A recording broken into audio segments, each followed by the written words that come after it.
Revelation chapter 14. This is not one I want to hurry on, but it's one I have a lot to cover, so you're going to have to listen fast. I got you. All right, Marcy's giving me the signals. Get my microphone turned on, so we got that going. I'm excited about this chapter. It took me a couple of days of reading and discussing and praying and thinking about this to get what I believe is an accurate understanding, and we'll talk about that as we go. It aligns with what I've been saying up till now. Let's look. Revelation 14:1 says, "And I looked, and lo, a lamb stood on Mount Zion, and with him 144,000 having his Father's name written in their foreheads." Father, thank you for your grace and your mercy, and we thank you for what we're going to learn here tonight in your word. We ask that you'll guide our thoughts, our understanding, our interpretation, that all that we do will bring honor and glory to you, for clear understanding that Jesus is indeed King of Kings and Lord of Lords. In Christ's name we pray. Amen. So, the Lamb and 144,000. The Lamb and the 144,000. I don't have a lot of introduction except to say that we have been looking at the book of Revelation, and we've seen the trumpets, the seals and the trumpets, and we see one building upon the other. We've seen, as we got to the seventh trumpet, we see that that aligns with the rapture, because it's at the last trump that the rapture happens, and everything I can find points to that seventh trump happening right here in chapter 14. It's where those things are happening and where the rapture is going to be revealed to us, and Jesus is coming as a king in great glory. Now, this is not yet where he sets his foot on the earth, but he tells us he's going to in this part. What we're going to see tonight is the rapture of the saints, the resurrection of the saints, and the judgment seat of Christ. We're going to see that introduced to us.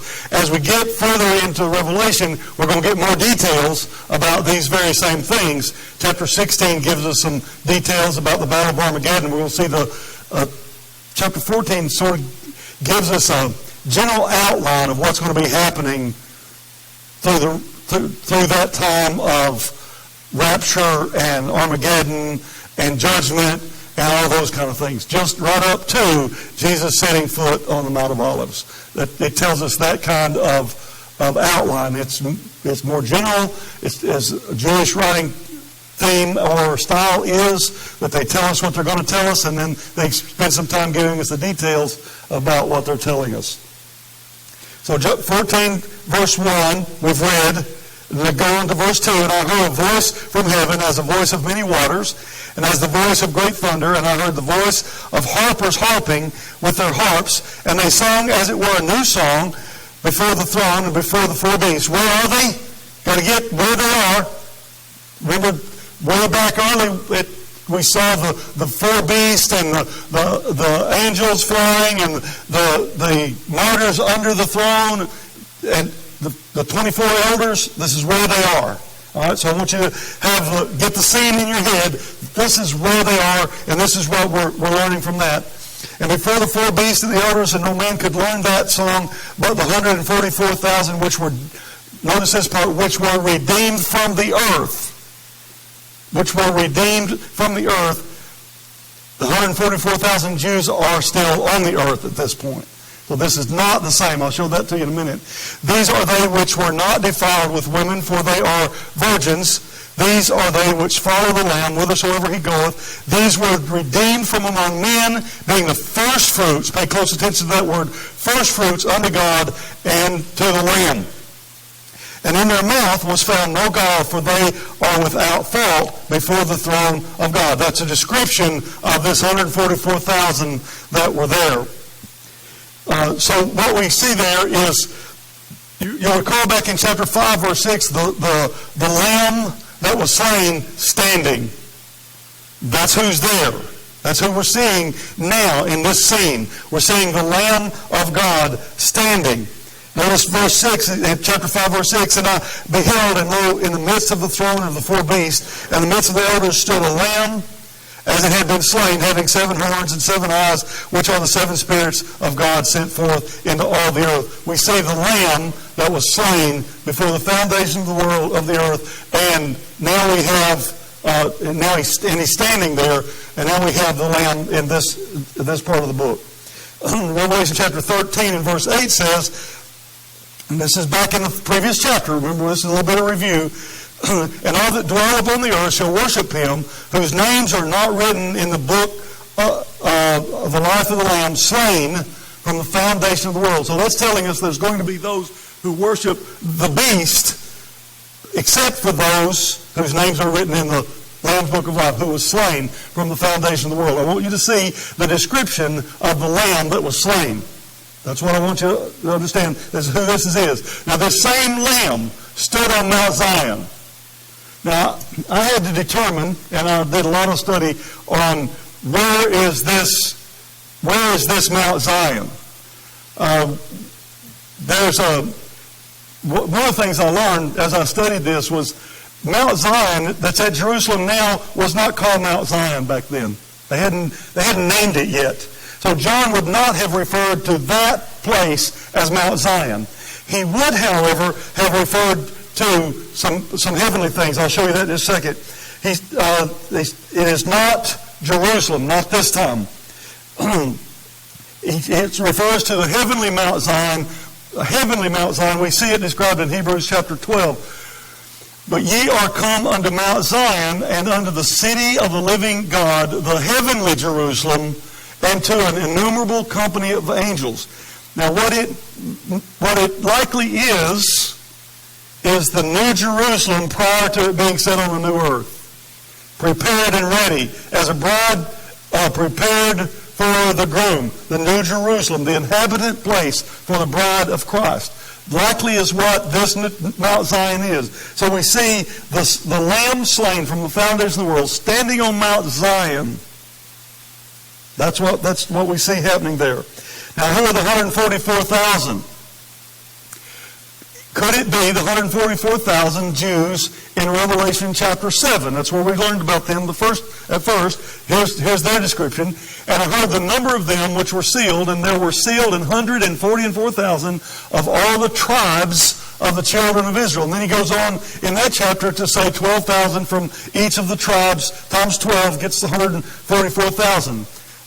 When you're studying your multiplication tables, you get 12 times 12. You can get the 144 really quick there, 12 times 12. Or is this 144,000 someone different? I'm going to make a case for it being someone different. 144,000 saints. Here's why I say that. One, they follow the Lamb wherever he goes. At the time.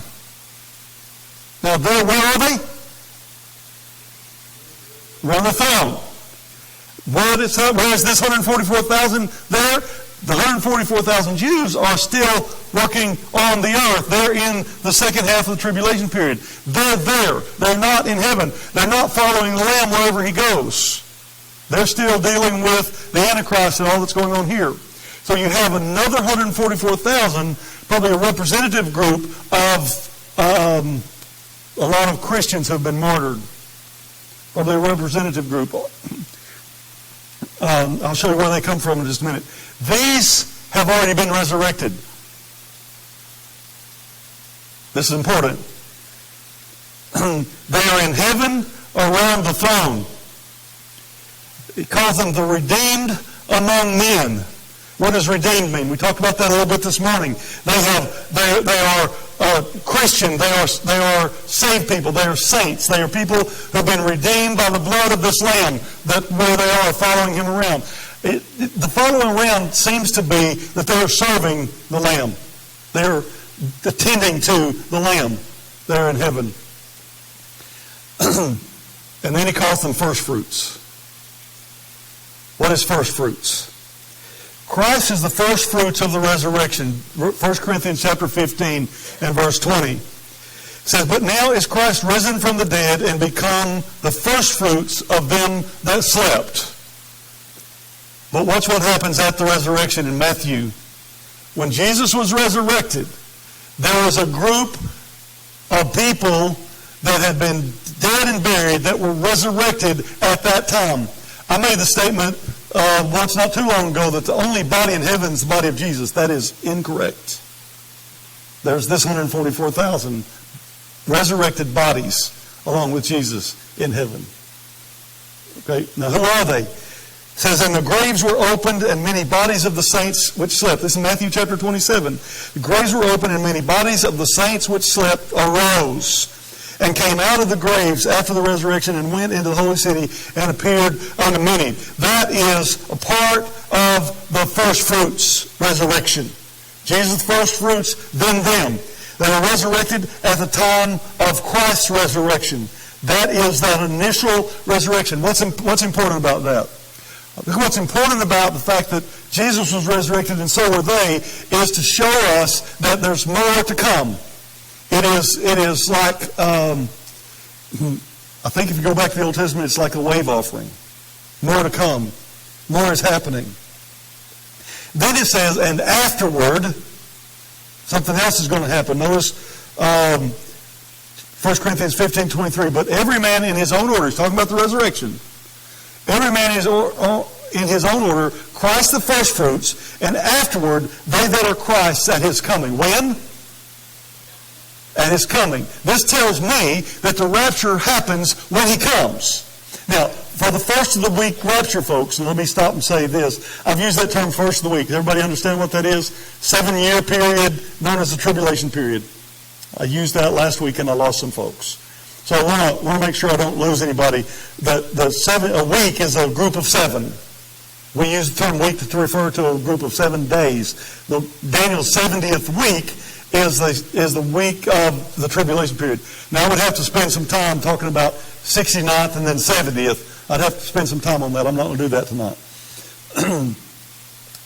But every man in his own order, we're raptured in a certain order. Christ was first, then these around Jerusalem at the time.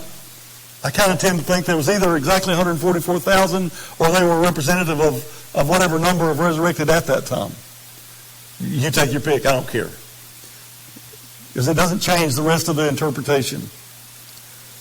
Then it says, cometh the end. It's after that the end comes. When he shall have put down all rule and all authority and power. In verse 24, then cometh the end when he shall have delivered up the kingdom to God, even the Father, when he shall have put down all rule and all authority and all power. Remember I told you that Revelation 14 is an outline, basically, of what he's going to tell us a little bit later. And this verse here is an outline of that. That's telling us that there's going to be, Christ is going to come, the rapture is going to happen. Well, let's back up. Jesus resurrected, this group of people resurrected. When Jesus comes at the end, the rest resurrected, then judgment, then he's going to put down our rule. If you were going to chart it out in a timeline, that's what it would look like. If I turned around so you can see the timeline, go like that, okay? These are the ones the Father's name is written in their foreheads. Now, this is interesting to me because I like to think that what Satan is doing with the mark of the beast is imitating this so that he fools people. Now, I don't know what this mark looks like for the resurrected, for these folks. I don't know what it looks like. It tends to indicate that the name of the Father is there, maybe Jehovah, whatever that is, in whatever characters they make. I don't know. I know the Father's name is written in their foreheads. Verse 14, when I looked, and lo, notice the last part of that, their name is written in their forehead. So we have the same thing there that we have over, it's in verse 14. Chapter 14, verse 1. Their names are written in their forehead. Now, Revelation chapter 22 and verse 4 says, and they shall see his face, and his name shall be in their foreheads. That's when we're going to get more details a little bit later about this over there in Revelation 14. We're going to get some details about this battle that happens called Armageddon in chapter 16. Notice that this group of 144,000 are not defiled. What does that mean? It says they which were not defiled with women. I don't think that it means that they were literal virgins. I think this is an analogy. Much like in the Old Testament, it talked about Israel was committing adultery when they practiced idolatry. Same kind of concept. It's an analogy that this group of people that was resurrected when Jesus was resurrected were not idolaters. They were pure in their faith and in their faith system. You with me? They were doctrinally pure. They were theologically pure. They understood. Now, what Bible did they have? They had the Old Testament. That's what Bible they had. And I don't know when they died, but sometime before Jesus died.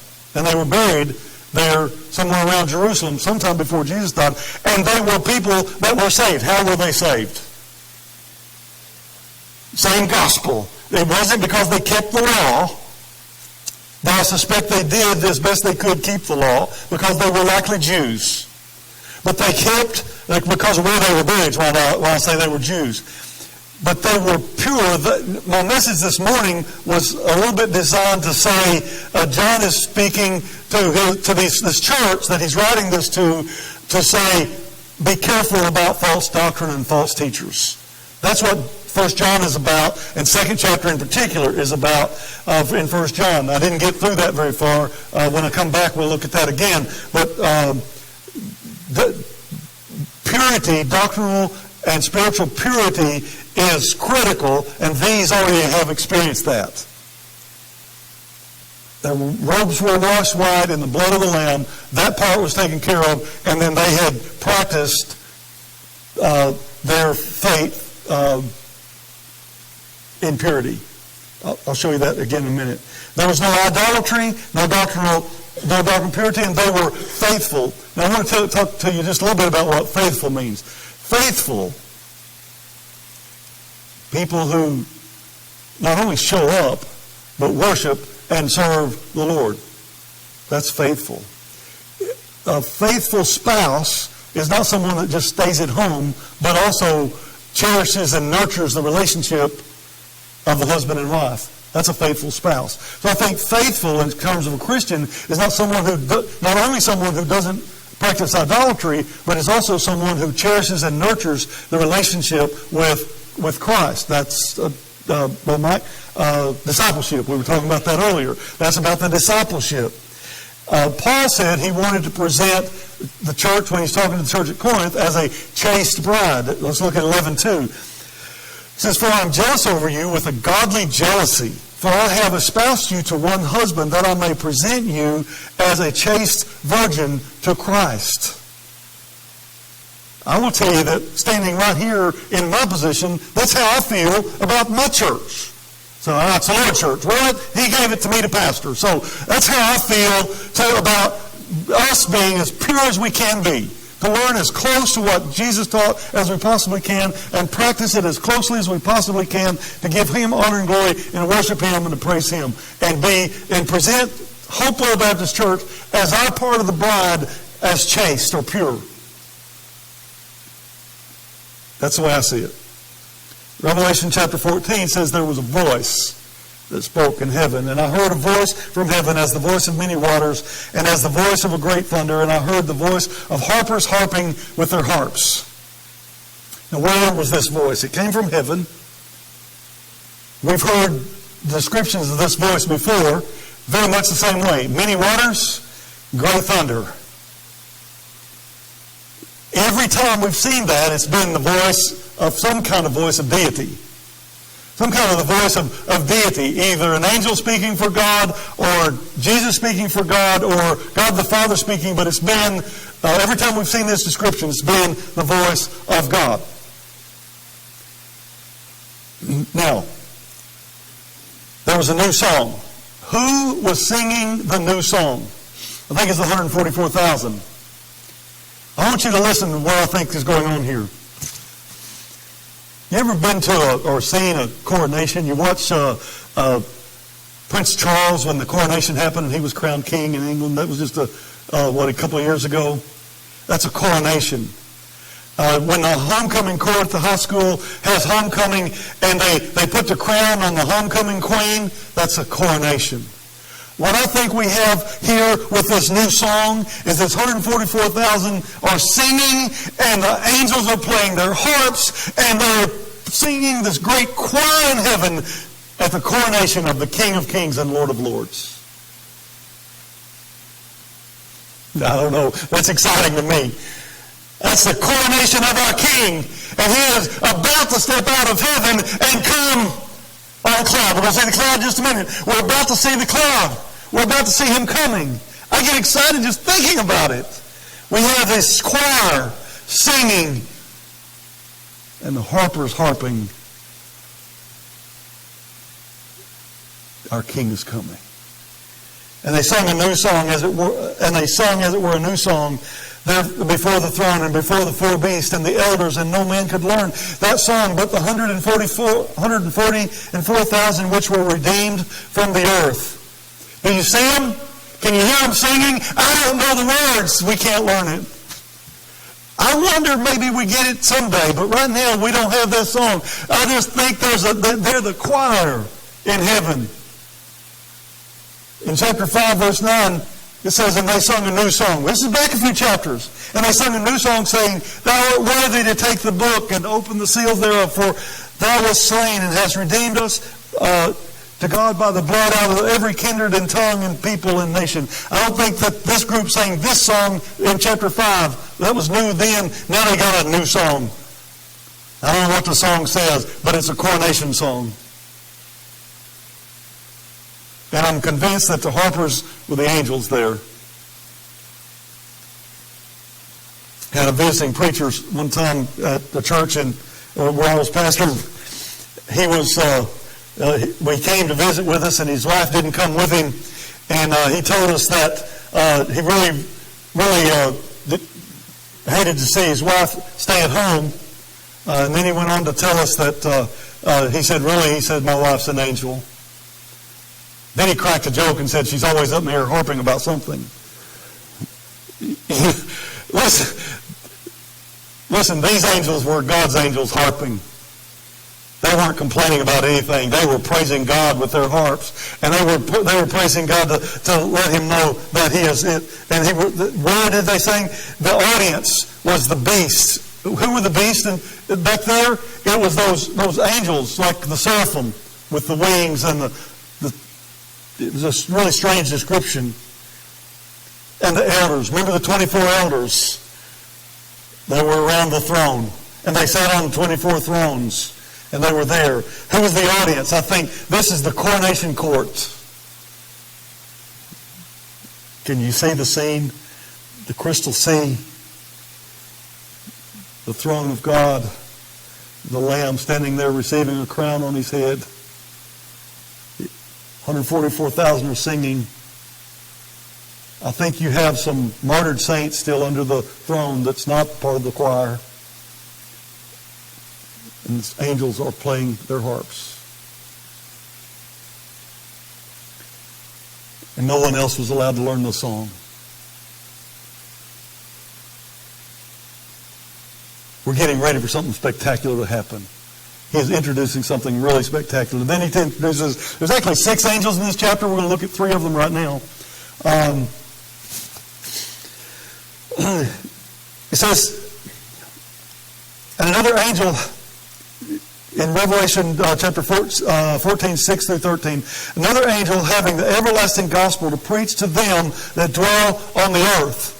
That's how he's described. Another angel. Now, this is the first of 3. So why is he saying another angel? I think he's saying another of the same kind. These 3 are going to be alike. That's what it looks like.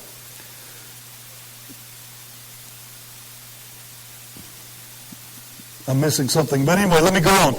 Let's look at the patience of the saints. I got to get those angels. Hold on.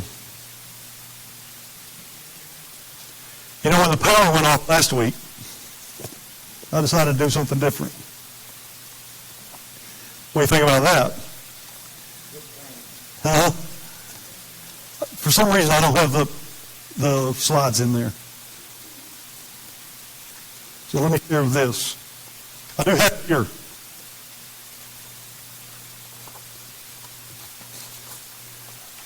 I may not show you much of it, but I got it here. Let me tell you about it. So the three angels says, another angel having the everlasting gospel to preach to them that dwell on the earth. Verses 6 through 7. Revelation chapter 14, verses 6 through 7. I'm going to turn over there and we're going to look at that. Because I want to take time to do that. We don't get the whole story because this is where we're going to see the rapture.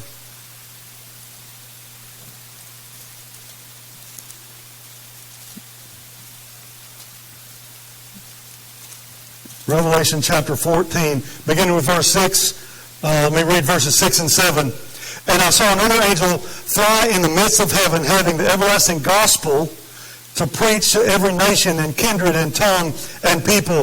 One of the questions I had about that is, when Jesus ascended to heaven, he told his churches to spread the gospel.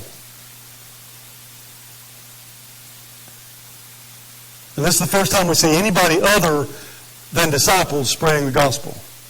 Here's what I think that's about. What I think that's about is that most of the church has been martyred by now. You have all of these people on the earth during the tribulation period that have the mark of the beast, and the angel is coming and saying to them, basically, you had your chance, judgment is coming. That's the gospel he brings. Now, I really believe that if they wanted to repent, I think God could remove the mark. But that's not what happens, and that's not what we see happening. What we see happening is the judgment. Saying with a loud voice, fear God and give glory to him, for the hour of his judgment is come. That's what the angel said. And worship him that made heaven and earth and sea and the fountains of waters. I'm calling you to worship him, but I know you're not going to. Judgment time is here. That's why I think that this is good. What's about to happen is the rapture, the judgment seat of Christ, then Armageddon, which is going to be the wrath of God. We've seen some wrath of God in the mountains falling and the volcanoes and the earthquakes and all those kind of things happening. But the wrath of God that I'm convinced that God wants to spare his people from is right here, right after the rapture. Because the wrath is going to get violent. We're going to start to see the vials or bowls poured out. And that's going to see that coming. Then the second angel in verse 8. And there followed another angel saying, Babylon is fallen, is fallen. Why did he say it twice? I just think that the repeat there is to double down and to say Babylon is fallen. Now, I'll talk about Babylon in just a minute. That great city, because she made all nations drink of the wine of the wrath of her fornication. She persecuted. Babylon persecuted. There's lots to be said in the commentaries about the Babylon. Babylon. And then the whore of Babylon. We'll see that in the coming chapters. Some will tell you that Rome is the Babylon. Some will tell you that it's at Jerusalem. Here's what I'm going to tell you. It's at Babylon. Well, it's just figurative. It's representative. Well, there actually is a Babylon. I've driven right by it.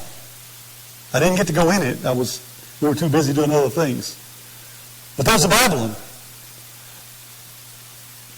And don't be surprised if that's not where the Antichrist sets up shop. How far is it from Babylon to Jerusalem like the crow flies? If you were to drive it straight, you could probably drive it in about, like on interstate speed, 65, 70 miles an hour, probably drive it in 8 to 9 hours. That's nothing for that time frame. they're going to be having all kinds of ways to get around.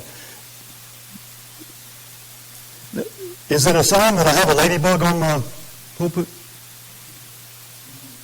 I don't know what it means, but I do know it's a ladybug. So, there's let me find where I was. Babylon is fallen. Let's go to chapter 18, verse 2. 18 verse 2 says, "And he cried mightily with a strong voice, saying, Babylon the great is fallen, and has become the habitation of devils, and the hold of every foul spirit, and a cape of every unclean and hateful bird." Now, that's just a description of what's coming. I think that's what he's telling us here is Babylon, as great as it is during the tribulation period, is going to fall. He is telling us it is falling. And he repeats it a couple of times, and we get it again in chapter 18, is falling. Then the third angel, verses 9 through 11, the third angel followed them, saying with a loud voice, "If any man worship the beast in his image, and receive his mark in his forehead or in his hand, the same shall drink of the wine of the wrath of God, which is poured out without mixture into the cup of his indignation, and he shall be tormented with the fire and brimstone in the presence of the holy angels and in the presence of the Lamb."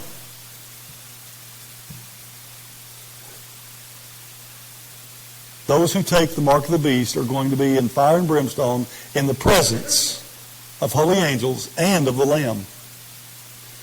And the smoke of their torment ascended up forever and ever, and they have no rest day nor night, who worship the beast and his image, and whosoever receiveth the mark of his name. How long is the smoke? Forever and ever. This is an indication that their torment is never ending. It's an eternal torment. Why? Because, it's the fate of those who worship the beast.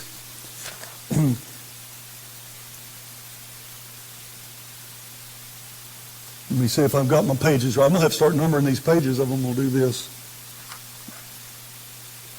So that's the fate, and then those who drink the wine of the wrath of God, tormented fire and brimstone, and they have no rest, the eternal punishment. Then, that brings us to what I have on the screen, the patience of the saints. We're going to make it. I don't have that up there either.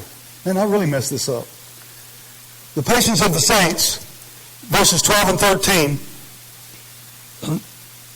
Here is the patience of the saints. Here are they that keep the commandments of God and the faith of Jesus. And I heard a voice from heaven saying unto me, Write, Blessed are the dead which die in the Lord from henceforth. Yea, saith the Spirit, that they may rest from their labors, and their works do follow them. So what's that all about?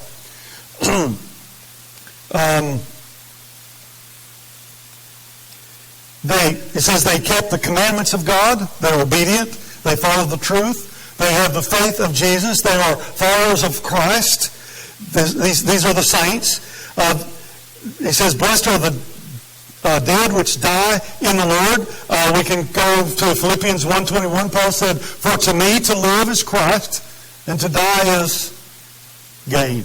So we can think about that. We can see that. And they have rest from the labors. Folks, there's a time. Can you imagine if you were under severe persecution, being told that rest is coming?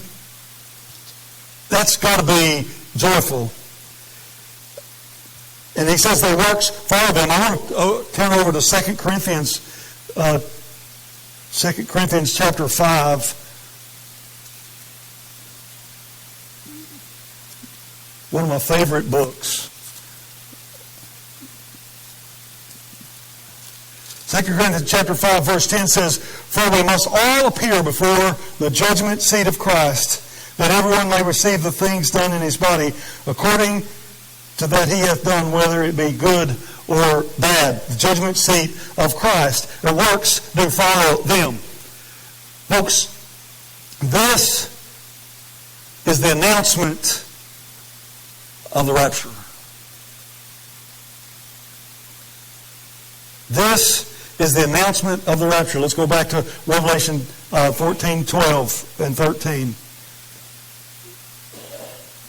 Verse 13, I heard a voice from heaven saying unto me, Write, blessed are the dead which die in the Lord from henceforth, yea, saith the Spirit, that they may rest from their labors and their works do follow them. Then we're going to get to the rapture here in just a second. This is the announcement of the rapture. It's coming. The judgment seat of Christ and the coming in the clouds. We're going to see that in the next verse. Then we see the reapers in Revelation 14 through 20. I want to show you a picture that's going to talk about a sickle. Let me read that here right quick. In verse 14, and I looked, and behold, a white cloud, and from the cloud one sat like unto the Son of Man, having on his head a golden crown, and in his hand a sharp sickle. Here's what the sickle looks like. Imagine harvesting grapes. You got a bundle of grapes, and you take the sickle and just clip it off and put it in your basket. That is the harvest. When I first read this, talk about the sickle, what I had in my mind was a sickle like they used for harvesting wheat. And that's not the same sickle. I found some other pictures. There are smaller versions of this that are real small, just like a little knife with a hook on it. And it's designed to cut the vine or the stem of the grapevine so that you can harvest the grapes. And so the analogy here is harvesting grapes. Harvesting grapes. And then we have verse in 14 through 20. We have the white cloud in Acts 1:11. We have the announcement that says, "Last things you gazing." He's going to come back just like you saw him go. That's Acts 1:11. Matthew 24:30 says he's going to come on a cloud. And then First Thessalonians chapter 4, verse 17, we're told that he's coming back. Let me turn there. 1 Thessalonians chapter 4. I like Thessalonians too because it tells us. I've lost my spot.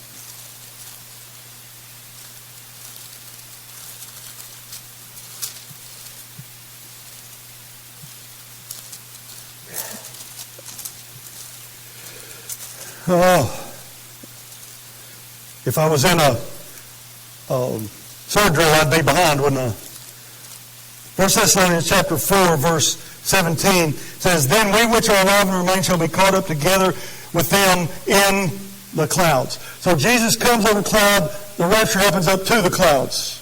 That's where the judgment seat of Christ is going to happen. And then he says, he's described like unto the Son of Man. Well, some of the commentaries said, it didn't say he was the Son of Man, he said it was like unto the Son of Man.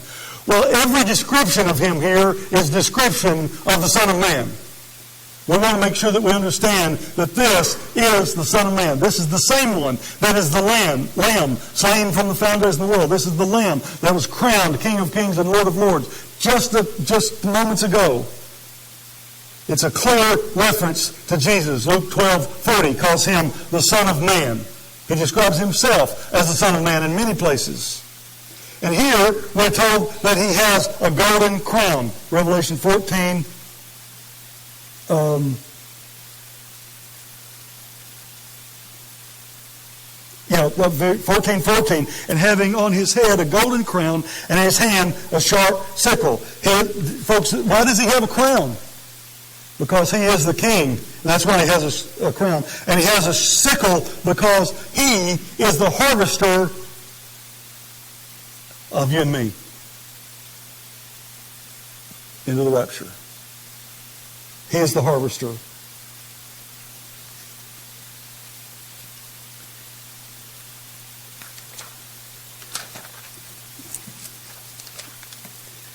Then he speaks of another angel in verse 15.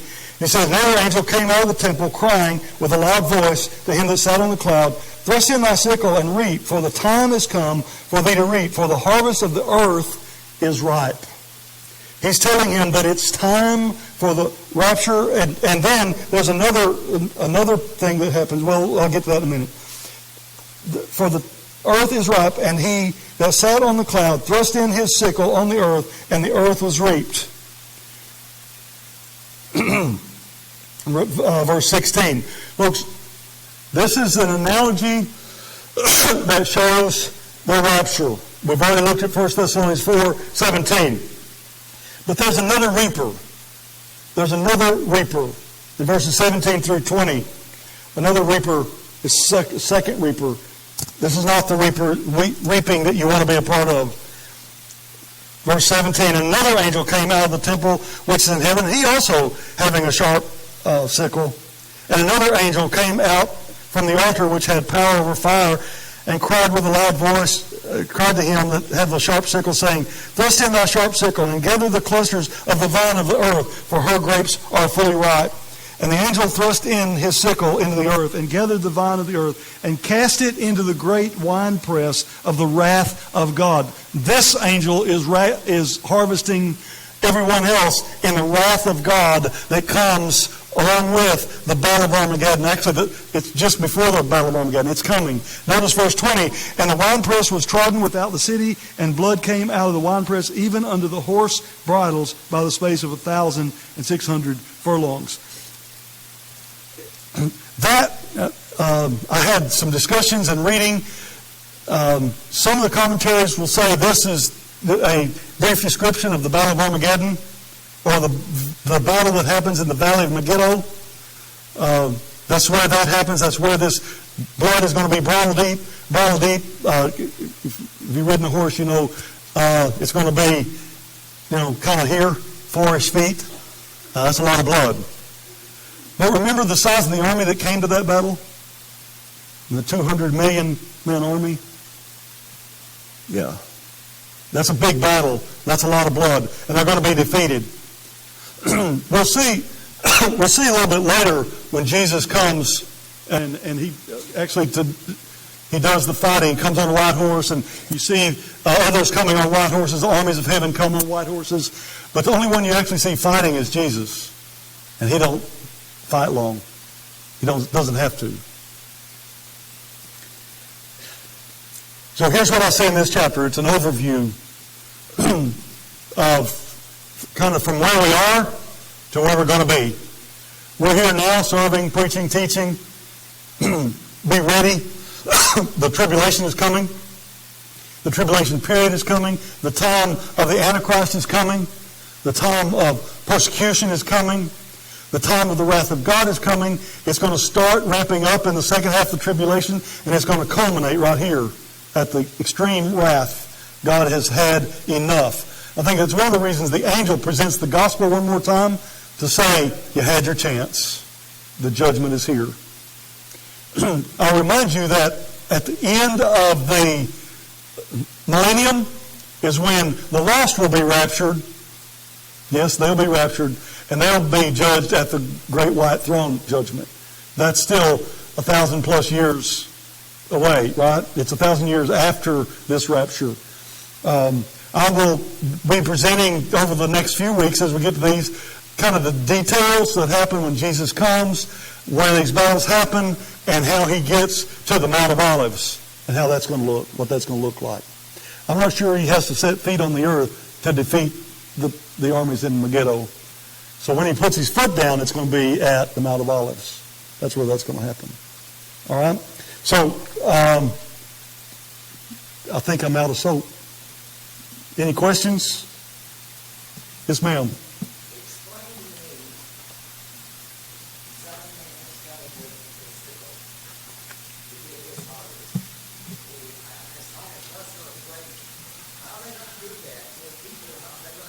Well, it's an analogy.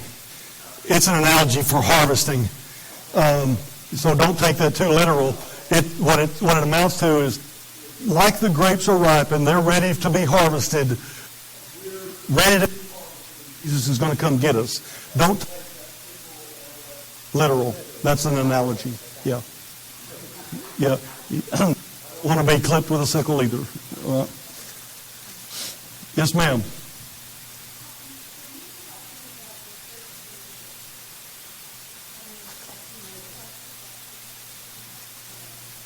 Go ahead. The angel. Right.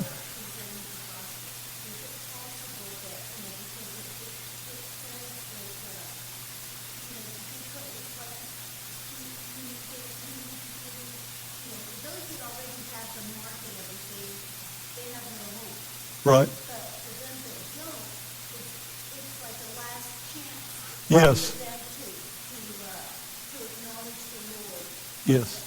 I think that's exactly what it is. That's what I think exactly what it is. Yep. And that they're going to be judged for that. They're going to face judgment, including the wrath of God for having the mark. And the angel is simply making the case of why that's going to happen to them. That's what I think. You're exactly right. Yeah.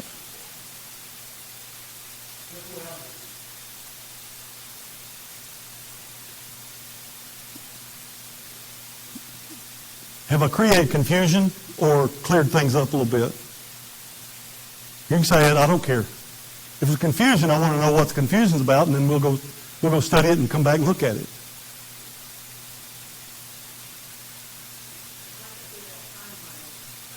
I'm planning to make one. I just haven't got it. I want to put it on the wall. What I'd like to do.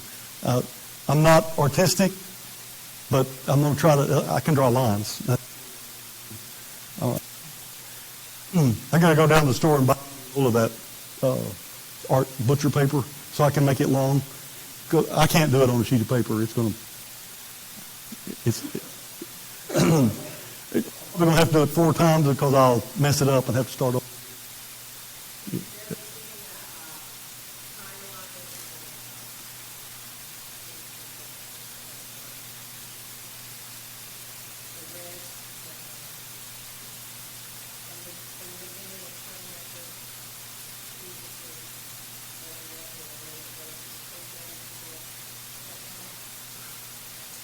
There's a timeline on the wall, Brother Mike, downstairs if they didn't take it down. They might have taken it down. It's still there.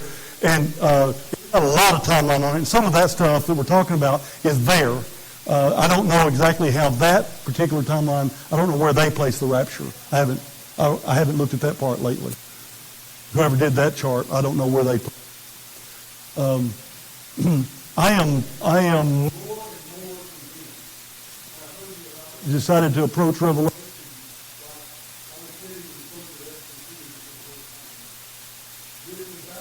Standing that I had most of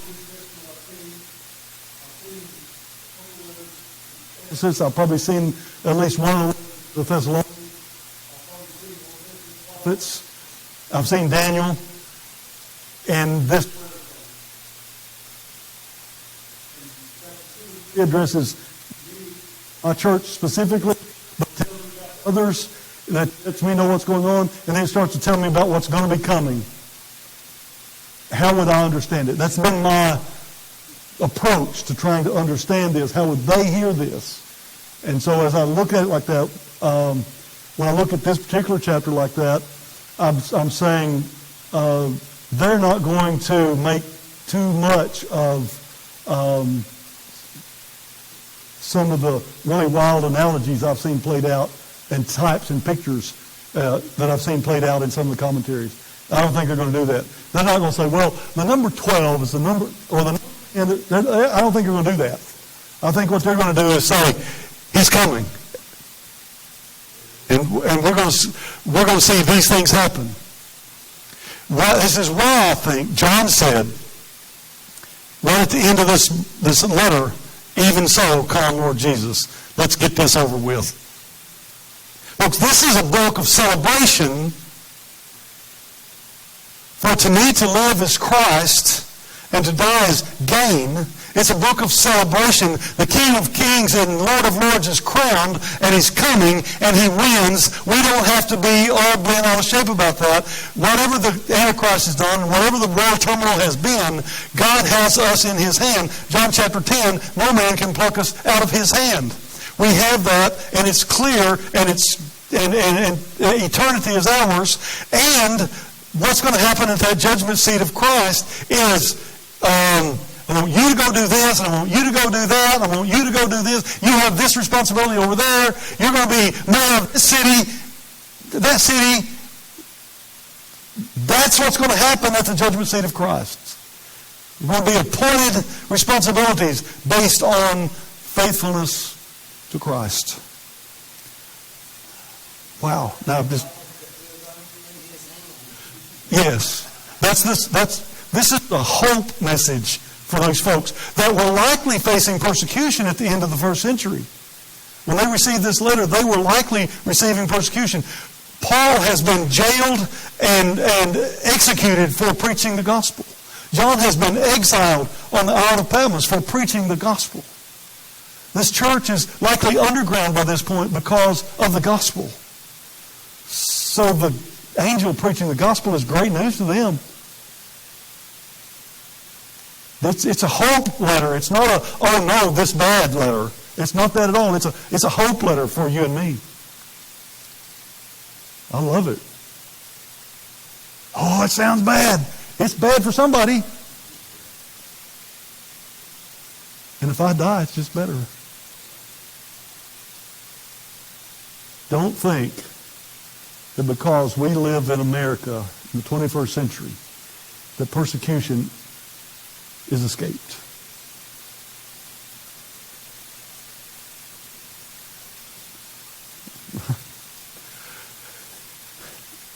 Prayer request. Well, let's call it in. Thank you for being with us on Facebook Live. It's been fun. I like to share these things. This is a hope letter, and we want to make sure we do those kind of things. So let's move on to